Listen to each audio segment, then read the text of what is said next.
What's it really like to be a black man in America? I expected a delayed response, but Reggie jumped right in. When I was teaching my son how to drive, the first thing I told him was to lay his wallet on the seat next to him so he could get it without reaching into his pocket if the police pulled him over. You're kidding me. No, I wish I was. But this is a snapshot of what it's like to be a black man and have a black son in America. If Dominic gets pulled over, he knows to roll down all four windows, turn on the dome light so that the officer can see him, and keep his hands at 10 and 2. I taught him that before I taught him to put on his seatbelt. Man, we've been friends for more than a decade. How could I not know this? I guess I never asked. My tone was apologetic, but even that felt weird. That's okay. It's something I don't really talk about, but I've had some crazy experiences. I can't tell you how many times white people have heard my presentation at different events and said afterwards, "You speak really well for a black man." They think it's a compliment. That can't be true. Can some people really be that dense? It actually happens a lot. They also ask me if my parents are white. When I tell them, no, they're black, they seem surprised. Professors at my predominantly white Christian college told me I needed to speak better than the white students to make sure I never give white people a reason to say I couldn't understand him because he's black.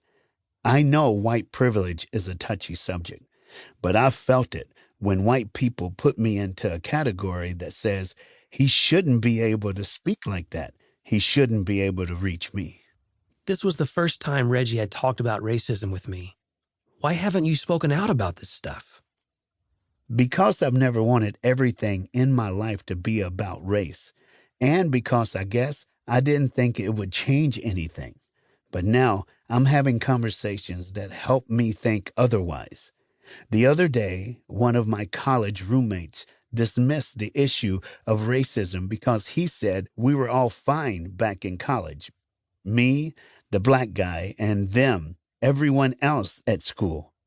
I reminded him of the night all my roommates burst into my dorm room wearing white sheets and igniting lighter fluid on my wall in the shape of a cross. No way that really happened. In the 1980s at a Christian college? Oh, it happened. It was a joke. I knew they loved me and meant no harm. I laughed along with them at the time, which I probably shouldn't have done. They didn't realize how much that kind of stuff affected me. I never told them, but the worst wasn't their jokes. Most of my friends didn't know that Minneapolis police repeatedly stopped me when I walked home from work at night. I had to show my school ID and wait for them to verify my identity simply because I was a young black man walking around at night. When I shared this with my roommate, the one who thought everything had been fine all those years ago, he was speechless. "Why didn't you say anything?" he asked. I was like, "Bro, what could you have done?" I honestly didn't know. I struggled to find the right words, then admitted, I hate to say it, Reggie, but I think a lot of white people feel that way. Like we don't know what to do. We have assumed a lot about the lives of black people in America. Some say that we've let our systems sin for us. All we have to do is look the other way and keep living our lives, hoping that better laws and less racist talk means things are okay. We were taught to be colorblind, not to notice or talk about racial issues, so we wouldn't make our black friends uncomfortable. I get it.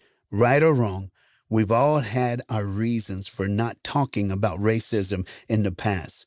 But I think we've come to a place where it's something we have to talk about. It felt liberating to speak so boldly on the topic. I appreciate your willingness to talk about it now. It's not your job to educate all the white people of the world about racism. It has to be exhausting. I know that you don't want everything in your life to be about race, and it shouldn't have to be. At times, I've been on the wrong side of this issue, as have many other people just like me. It's time for white people, especially Christians, to step up, listen up, and stand next to our black